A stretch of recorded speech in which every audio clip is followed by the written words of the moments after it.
안녕하세요. 절대값TV의 명품 PD 한PD입니다. 자, 여러분 이걸 한번 생각해 보셔야 돼요.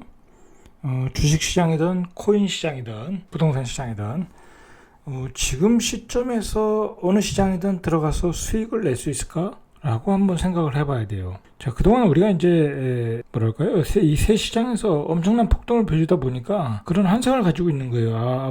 앞으로도 시장에 잘만 참여하면은 또 시장은 올라갈 것이다라는 어떤 그 환상을 가지고 이제 계속 시장에 참여를 하고 있는 거예요. 이 코인 시장이든 주식 시장이든 부동산 시장이든. 간단하게 보면 코인 시장을 한번 보세요. 거의 뭐 1000몇 달러 찍고 지금은 4000달러죠. 4,200달러. 이제 코인 시장은 거래를 뽑고 이제 뭐 거의 반토막이 났고 다시 또 그게 또 상승하려고 하면 그 전보다 1.5배, 2배의 자금이 들어와야 돼요. 자, 근데 그럴 가능성은 거의 없어요. 거의 없어요. 자, 왜 그러냐면 이제 금리가 올라간다고 그러잖아요. 금리가. 저금리 유동성 때문에 순간적으로 그쪽에 돈이 쏠렸기 때문에 코인 시장이 폭등한 거예요. 그러니까 코인 시장에서 앞으로 대박이 난다. 자, 그런 생각 가지시면 안 돼요. 확률상. 자, 마찬가지로 생각을 해보세요. 부동산 시장에서도 2배, 적게 오른 게 2배고 많이 오른 곳은 3배 정도 올랐는데 주택시장, 아파트 같은 경우에 거기서 또 올라갈까요? 올라갈 수는 조금 있죠. 올라갈 수는 있어요. 분명히 지금 뭐 시장의 어떤 공급이 딸리다 보면 순간적으로 조금 올라갈 수는 있는데 그것도 쉽지 않다라는 거예요. 이제 너무 많이 올랐기 때문에 여기서 더 먹을 폭은 적거나 별로 없다. 자, 그렇게 보시면 돼요. 여러분 또 주식시장을 한번 보세요. 주식시장을. 자, 주식시장 보면은 뭐 미국의 나스닥 개별 종목이든지 우리나라 개별 종목이든지 보면 뭐 5배, 6배, 10배 오른 주식은 허다해. 작년 기준으로 코로나 바이러스 이후에 5배, 10배 오른 주식들이 허다하다. 개별 종목들 보면. 그러고 나서 이제 주식들이 꼬꾸라졌잖아요. 다시 이렇게 꼬꾸라진 주식들이 많아요. 올라갔다가 떨어진 주식들이 많아요. 그러니까 이제 추세가 대상승 사이클을 한번 만들고 그 다음에 꼬꾸라진 주식들이 많아요. 자, 미국의 나스닥 주식들도 개별주들 보면 10배, 뭐 심지어는 15배, 테슬라 같은 거는 그냥 대형주인데도 10배 올랐잖아요. 자, 대상승을 주었어요. 대상승을 주고 추세가 이제 하락 추세로 돌아선 주식들이 많다. 자, 여러분 우리가 이 시점에서 한번 생각해 봐야 돼요. 왜 그렇게 코인 시장, 특히 이게 가치가 있느냐 없느냐, 본질 가치에 대해서도 의문이 가는 어떤 코인에 대해서도 이런 대폭등이 일어난 것은 주택시장이 한 3배 오른 거라든지 이렇게 왜 올라갔냐? 결국은 저금리 유동성이거든요. 그 저금리 유동성에 문제가 생긴다고 하면 그 기조가 깨진다고 하면 자, 안 그래도 정점을 치고 내려오는 타임인데 코인은 이미 추세가 꺾어졌고 주식도 추세가 꺾어진 종목들이 많아요. 10배 올랐다가 10배에서 7배가 됐다고 거기서 다시 상승한다고 사면 그게 먹을 것 같습니까? 못 먹어요. 그건 추세가 꺾어진 거예요.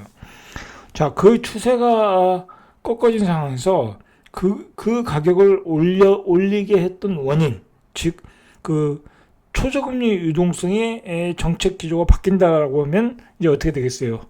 자, 이제 엑시트를 해야 되는 거예요. 엑시트.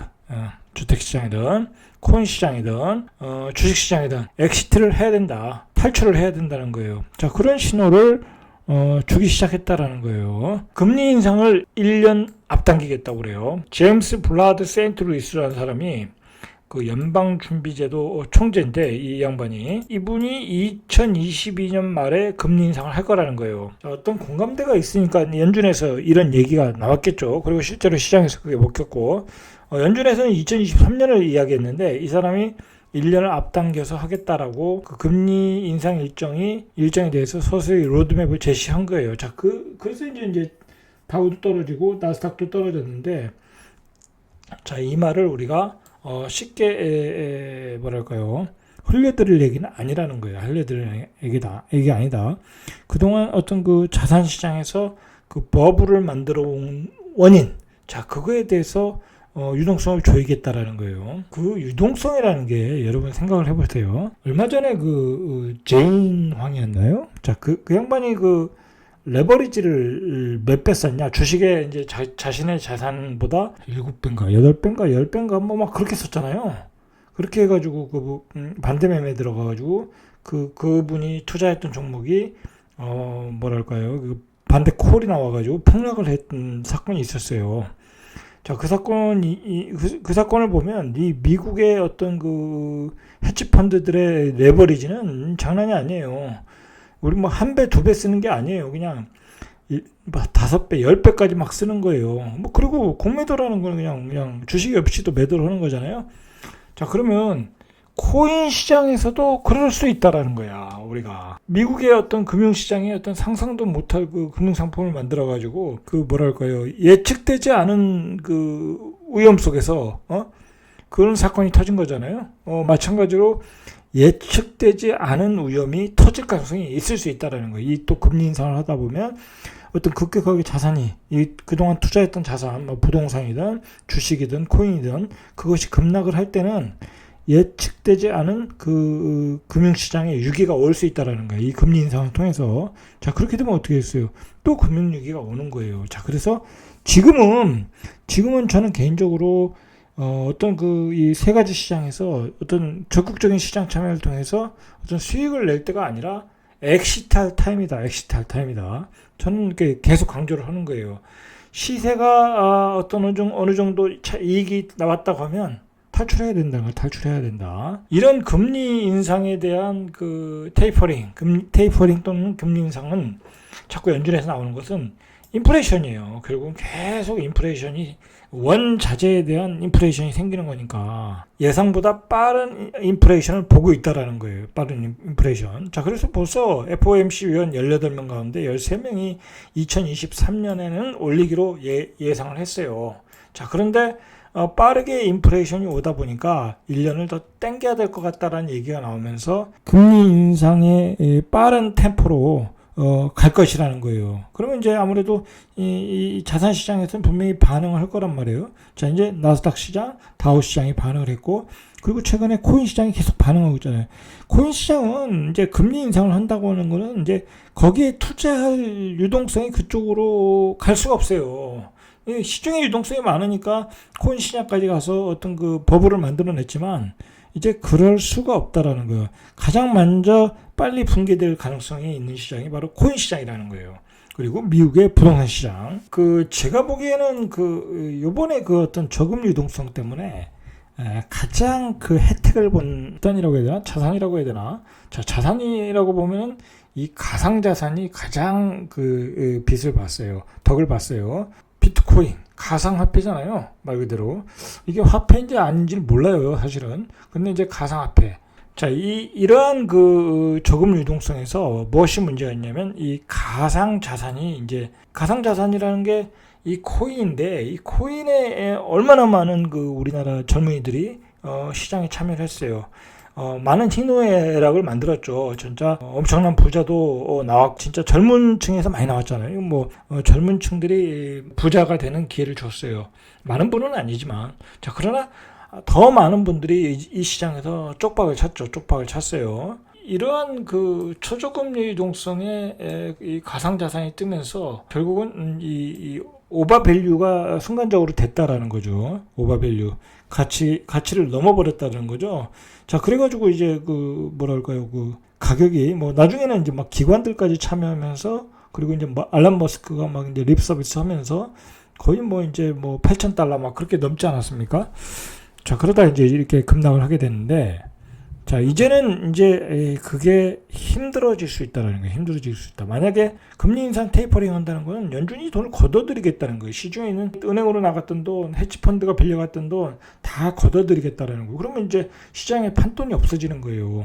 자, 그러니까 지금 가상자산, 가상화폐, 코인에 투자하시는 분들은 옛날에 화려했던 시장을 생각하면 안 돼요. 이제는 박스권에서 이렇게 추세가 하락 추세로 돌 수 있어요. 이제 그 시장을 냉정하게 보는 시장이 될 가능성이 많아요. 옛날에는 유동성에 의해서 어떤 이거는 뭐 디지털 화폐가 되고 어떤 그 희망적인 얘기 속에서 시세를 끌어올렸는데, 이제는 시중에 돈이 없어지기 때문에 그걸 이제 팩트를 보게 돼요. 이게 정말 화폐 가치가 있나 없나, 이제 그렇게 보면서 하락 추세로 돌아설 가능성이 있다라는 거예요. 제 개인적인 생각이 좀 분명히. 자, 그리고 가상화폐라는 게, 오늘은 뭐 좀 이런 얘기를 해야 돼요. 가상화폐라는 게 그동안 거래가 많이 됐잖아요. 고점에 이제 매물이 쌓인 거예요. 예를 들어 고점에 10조, 예를 들어서 10조라는 돈이 들어가서 물렸어.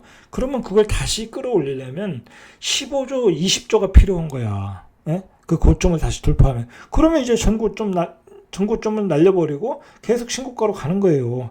그러나 지금 마찬가지로 금융시장에서 미 연준에서 테이퍼링하고 금리 인상을 하겠다고 그러잖아요. 그러면 시중에 돈이 없어요. 기관들도 돈이 없고 헤지펀드도 돈이 없고 갈 수가 없어요. 갈 수가. 이게. 예. 자, 이런 거를 이해를 하셔야 돼. 이런 거 이해 안 하고 옛날에 코인을 생각하고 가상자산을 생각하고 하면 백전백패가 될 수 있어요. 자, 그러니까 이 가상자산의 버블 시대를 만들었죠. 자, 그러니까 요즘 뭐가 나왔어요? 가상화폐 다음에 가상이 아니에요. 이게 잘못 썼네요. 가상 부동산까지 나오게 됐어요. 플랫폼을 만들어 놓고 거기 있는 부동산을 팔아먹더라고요. 봉이 김선달도 아니고, 강남이라고 해서 강남에 있는 인터넷에 있는 아파트를 팔아먹고 등기를 칠하는 거예요. 이게 말이 돼요? 이게 이제 가상화폐에서 어떤 그 단맛을 보니까 가상 부동산도 돈이 되지 않을까 하고 사람들이 덤벼드는데, 이게 바로 이제 가상과 현실을 구분 못하는 그런 착시 효과에서 나오는 그러한 그 상품이라고 보시면 돼요. 사람들이 환상을 갖는 거예요. 가상화폐도 돈이 됐는데 가상 부동산도 돈이 되지 않겠냐라고 생각하는 거예요. 근데 절대 그렇지 않다라는 거예요. 절대 그렇지 않다. 자, 이런 건 위험한 거예요. 위험한 거. 왜 위험하냐면, 옛날에 아주 쉽게 생각해서 이렇게 생각하시면 돼요. 예전에 그 코스닥이 뜰 때, 대한민국의 IMF 후에 코스닥 시장이 뜰 때, 코스닥 시장이 뜨니까 개나 소나 막 이 코스닥에 상장하겠다고 말도 되지 않는 벤처기업을 만들어가지고 장외에서 막 주식을 팔아먹은 적이 있어요. 한 주당 20만 원짜리도 팔아먹고 막 그랬었어요. 예? 정말 그랬다니까요. 근데 그 주식을 장외에서 이건 코스닥에 상장한다 그래가지고 사신 분들이 많아요. 저도 샀었어요, 옛날에. 자, 그렇게 해가지고 상장은 안 되고 그냥 사기친 거죠. 그러고 그냥 다 돈 받고, 그러고 상장도 안 하고 다 도망가 버린 거예요. 자, 그렇게 해서 장외 주식에 투자해가지고 망했던 기업들이 말도 없이 많았다. 아주 그게 유행이었어요. 제가 보기엔 지금 가상 부동산도 그거예요. 가상화폐가 뜨니까 가상 부동산도 떴다. 자, 그러면 앞으로 더 나온다는 거예요. 이 가상 해가지고 또 이 가상 공간에서 팔아먹는 것들이 많이 나올 수 있다. 가상 명품도 있잖아요, 벌써. 그죠? 내가 명품을 돈 주고 못 사니까 가상 현실에서 그 메타버스 세계에서 구찌를 사고 샤넬을 사는 거야. 그게 말이 됩니까? 그거 대리만족하는 거잖아요. 자, 근데 이미 가상이라는 것은 제가 게임은 잘 모르지만 리니지 게임에서도 그게 나오잖아요. 거기서 이렇게 잘해서 이렇게 등급이 올라가면 그런 게 있잖아요. 대리만족하는. 그렇게 해서 무기를 확보하고. 자, 벌써 그런 세계에서 젊은 사람들은 이렇게 익숙해져 있는 거야. 젊은 사람들은 그 가상 세계에서 명품을 사는데 대리만족을 하는 거야. 이게 이제 현실과 이 가상 세계를 구분 못하는 그런 세계로 우리가 가고 있는 거예요. 포스트 모던 세계로 가고 있는 거예요. 자, 그러나 결국 돈이 안 된다. 돈이 안 된다. 이 투자의 세계는 냉정한 거예요. 누가 고점에 실질 가치가, 본질 가치가 없는데, 없을 때 거기다 고점에 팔고 나오느냐. 그 게임이에요. 결국은 다른 게임이 아니에요, 이게. 자, 그리고 본질 가치가 없는 곳에는 투자를 하지 말아야죠. 자, 이 가상 부동산도 그렇고. 그러면 예를 들어서 내가 어떤 그 메타버스의 세계에서 명품을 샀어. 그 명품은 거기에 한정된 파냐. 거기서 구찌를 들고 아바타가 왔다 갔다 하는 거잖아요. 그 얘기잖아요. 그래서 잘난 척 한다는 거잖아요.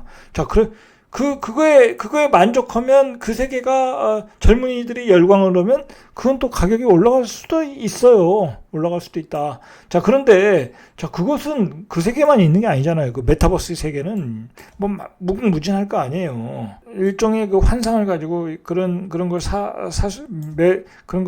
그런 거에 투자를 하고 매수하고 그러는데 결국은 이제 버블이 될 수 있다라는 얘기예요. 자, 우리는 한국은행은 벌써 그 미국의 테이퍼링 금리 인상 전에 최근에 이제 주택시장이 급등을 하니까 지금 급등하면 사실 대선이 어려워요. 지금 좌파 여당 입장에서는.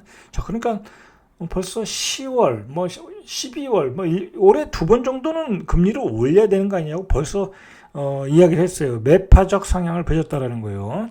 자, 그러니까 이제 벌써 27일에 개최된 금통위 의사록을 보면 현재의 완화적 통화정책 기조를 바꾸겠다라는 거예요. 한 2번 정도 금리를 올리겠다라고 벌써 신문에서 이야기를 했어요. 자, 결국 이제 만약에 이 금리 인상을 시작을 한다는 사인을 확실히 주거나 테이퍼링을 한다면 가장 타격이 받을 곳이 어딘가 봐야 돼요. 자, 말이 필요 없어요. 아까 제가 서두에서 얘기했지만 주식 10배 오른 주식이 있어요. 개별 종목들 뭐 3배, 4배. 중형주도 뭐 얼마나 많이 올랐어요. 한 3배, 5배 막 올랐어요. 자, 우리만 그런가요? 나스닥도 마찬가지예요. 너무 많이 올랐어요. 제가 보기에는. 자, 가상자산 이건 말 그대로 본질 가치가 있는지 없는지 확인도 못 했는데 말 그대로 그냥 버블을 만든 거야.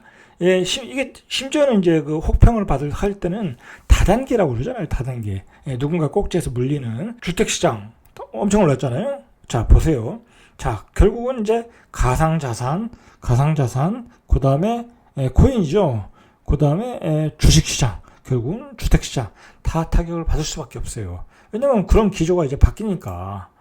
자, 이러한 징후가 지금 어떻게 나타나냐고 하면 지금 작코인들이 이미 상패를 시작하고 있어요. 이제 정부가 금융위원회가 지난 17일에 특정 금융정보법을 시행령 개정안을 내달 26일까지 입법 예고하면서 이러한 그 작코인들을 상패하지 않으면은 어떤 뭐라고 그러죠? 그 거래소 시장에 어떤 등록 절차에 문제가 있을 수 있다. 이제 그렇게 해서 이 잡코인들을 이미 예고도 없이 상패를 하고 있어요. 상패를 하거나 아니면 공시를 하고 있어요. 자, 그러니까 여기 지금 1억 5천을 투자했는데 10만 원이 됐대잖아요, 이거. 자, 이런 사건이 터지고 있다라는 거예요. 자, 그래서 벌써 가상자산 자금 이탈의 사상 초유의 코인 뱅크런이 발생하고 있다라는 거예요. 자, 이거 지금 이제 시작에 불과해요, 이게. 그러니까 이 가상자산에서 벌어지는 이런 사건들을 그냥 단순하게 받아들이면 안 되고 이게 하나의 징후로 보셔야 돼요.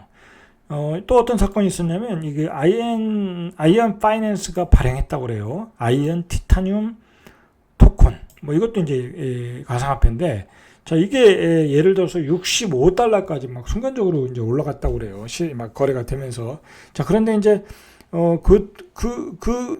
가상화폐에서 환수가 어려울 수도 있다라고 하니까 순간적으로 큰 손들이 매도하고 그랬겠죠. 가지고 있던 사람들이 매도하면서 이게 제로가 됐다고 그래요. 제로가. 자, 이게 바로 이제 어떤 가상화폐의 어떤 현실을 보여주는 어떤 단면, 극명한 사건이라고 보면 돼요. 65달러에서 제로가 되는. 자, 이게 버블이 터지는 순간이 되는 거예요. 버블이 터지는 순간. 자, 이게 다른 화폐에서도 이런 일이 벌어질 수 있다라는 거예요. 우리가 그나마 조금 믿었던 화폐에서도 이런 일이 벌어질 수도 있다라는 거예요. 그건 원인이 뭐냐?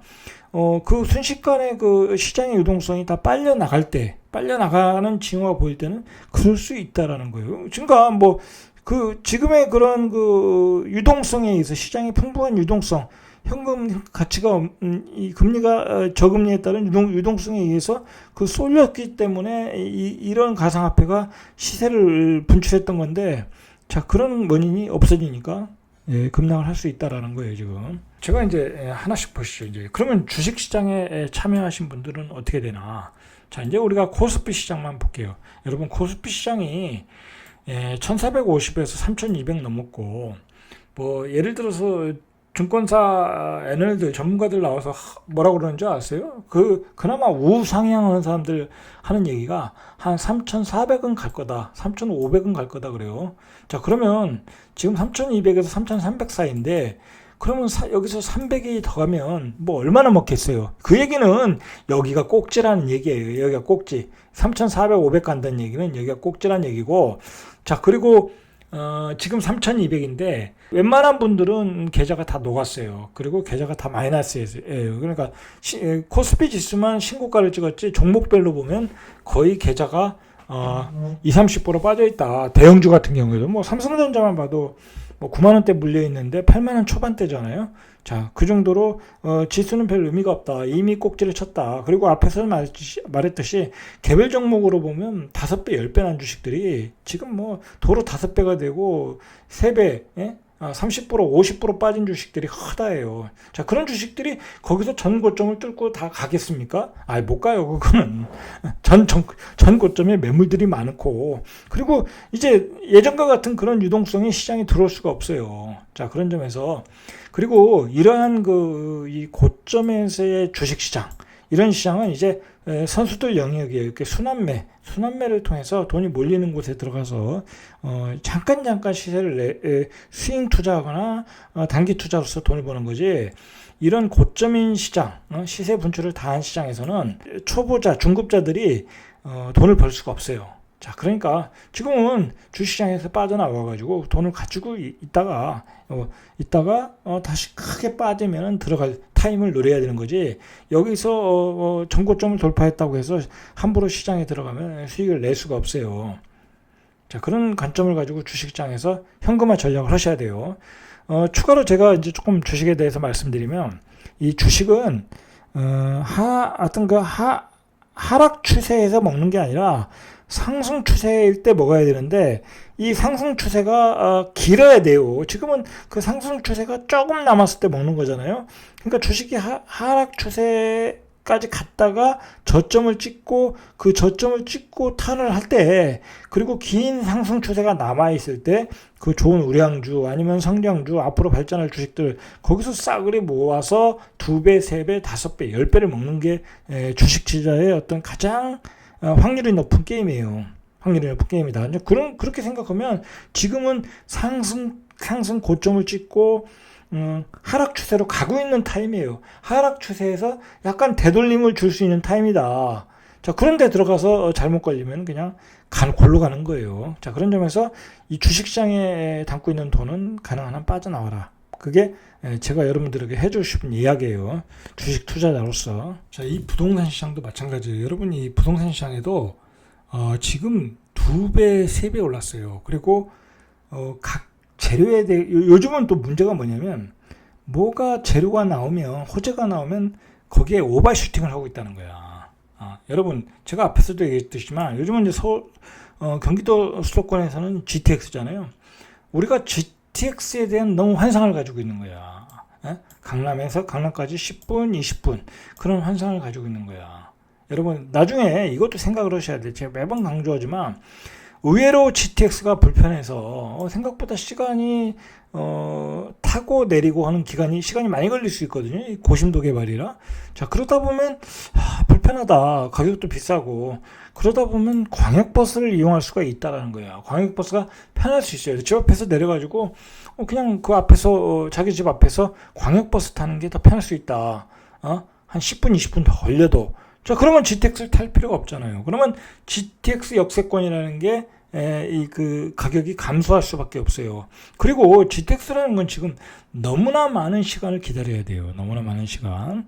자, 그러면 시간의 가치가 거기에 너무 선반영됐다라는 거야. 그런 문제도 있다라는 거예요. 자, 어쨌든 간단하게 얘기하면 이 주택시장, 자, 뭐 상가시장이든 너무 많이 오버슈팅 됐다. 여기도 전문가들은 2025년까지 공급량이 모자라니까 계속 올라간다. 그런 얘기를 하는데 떨어지진 않을 수 있어요. 떨어지진 않을 수 있지만 거래는 죽어가면서 더 먹을 폭이 적다라는 거야. 먹을 폭이 적다.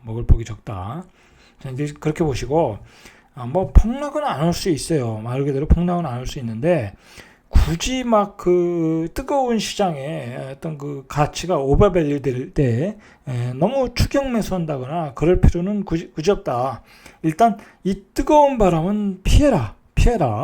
그리고 이제는 이건 좀 복잡한 얘기인데, 이제 다주택자는 별 의미가 없어요. 다주택자는 내가 집을 많이 가지고 있어봤자 세금을 더 많이 내는 이유밖에 없어요. 그리고 팔 수가 없잖아요. 그 집값이 여기서 뭐 더 올라도 내가 세금을 내고 팔 수가 없어요. 그러면 나는 계속 세금만 내고 있어야 돼. 이게 뭔 의미가 있냐고요. 그죠? 뭔 의미가 없다. 이게 다주택자. 그 돈을 차라리 다른 데 가서 돌리는 게 낫지. 그렇지 않겠습니까? 내가 세금만 낼 바에는 그 자산을 팔아서, 예를 들어서 이제 배당 잘 주고 뭐 잘 올라가는 우량주들 있잖아요. 3% 배당주 받고 뭐 매번 올라가는 그 어떤 그 우량주들 있잖아요. 미국에도 있고 우리나라는 좀 그렇고, 자, 미국에 우량주들이 있는데 그런 주식에서 3% 받고 매년 3% 받는데, 그리고 뭐 5% 10%씩은 또 매년 올라가는 주식들이 있잖아요. 그럼 그걸 사는 게 낫지. 내가 뭐 굳이 집을 여러 채 사놓고 건강보험료 많이 내고 재산세 내고 종부세 내고 뭐, 그리고 지금 재산세가 장난 아니잖아요. 강남 같은 경우엔. 자, 그러니까 이 주식, 이 어떤 부동산 시장, 지금 현재의 상황에서 어떤 오버밸류 되고 2배, 3배 급등한 시장에서는 자산의 어떤 그 포트폴리오 조정을 하셔야 된다. 예. 다른 품목으로, 다른 투자 상품으로 지금은 포트폴리오 하셔야 돼요. 당장 주식을 사지 않더라도 주식시장이 어떤 급락을 했을 때 그 돈을 가지고 옮겨갈 수 있는, 그렇게 자산을 조정하시는 게 저희 개인적으로는 좋다고 봐요. 이 코인은 이제는 제가 보기에는 그냥 거래를 앞으로 그 전에 거래를 하면서 계속 매물이 쌓였어요. 고점의 매물이. 자, 그러면 이제 먹을 폭은 단순하게 투자로서 보면은 이제 먹을 폭은 급락밖에 없어요. 급락해서 대반등 주는 거. 자, 그거밖에 없어요. 그 공간을 먹는 거예요. 빈 공간을 먹는 거예요. 매물이 없는 빈 공간을 먹는 거예요. 제가 보기에는. 그러니까 어설프게 코인하지 마셔라. 그리고 빠져나와라. 그리고 폭락을 기다려라. 자, 그리고 대반등을 할 때 들어가서 잠깐 단타 치는 거 외에는 없다. 제가 보기에는 없다. 지금 코인 시장은 제가 보기에는 너무 위험해요. 너무 많은 매물이 쌓였고 거기서 시중의 유동성이 빠져나갈 때는 코인 시장이 제일 빠를 수 있다는 거예요. 자, 이거는 제가 보기엔 코인 시장은 이제 거의 선수들 영역이 됐어요. 선수들. 이제 아마추어들이 여기에서 놀 수가 없어요. 이제 이거 트레이닝 잘 하시는 분들의 영역이에요. 이거는. 자, 제가 6월에도 그랬고 7월에도 그렇고, 이제 현금은 기회다. 자, 이런 급격한 변동성 있는 어떤 시간이 되면은 결국은 현금을 들고 있는 사람이 장땡이다. 장땡. 자, 개인적으로는 현금에서 우리나라 원화보다는 달러를 들고 있으면 더욱 좋다. 자, 그러니까 달러 자산으로 가지고 있는 게 좋다. 왜냐면 이제 금리 인상을 하게 되면 이 달러의 가치가 올라가요. 원화가 절하되고 달러가 절상되니까. 자, 이 달러로 가지고 있다. 어떤 기회가 되면 어느 시장에서 이 폭락이 오면 그 시장에 참여를 하는 게 좋다. 그 이제 정리를 하면 부동산은 줄이시라. 특히 다주택자들은 줄여 가셔라. 이게 대한민국의 어떤 정책 기조, 뭐 좌파든 우파든 기조가 이 부동산에 어떤 세금을 많이 물리는 구조로 가고 있어요. 지금 야당이 정권을 잡아도 마찬가지고 많이 물리는 어떤 그 트렌드로 가고 있기 때문에 고가주택이나 어떤 부동산을 많이 가지고 있으면 세금을 많이 물어야 돼요. 자, 이제 그걸 우리가 또 명확하게 알아야 돼요. 옛날에 그런 이제 꽃길은 이제 다 없어진 거예요. 그렇게 생각을 하셔야 돼요. 자, 그런 점에서 주택을 판 자산을 가지고 어떤 그 주식시장, 아니면 뭐 금이든지 달러든지 이렇게 분산해서 포트폴리오를 만들 수 있는 그 준비를 7월에는 하셔야 되는 거예요. 자, 오늘은 여기까지 이상 절대값TV의 명품 PD 한 PD였습니다.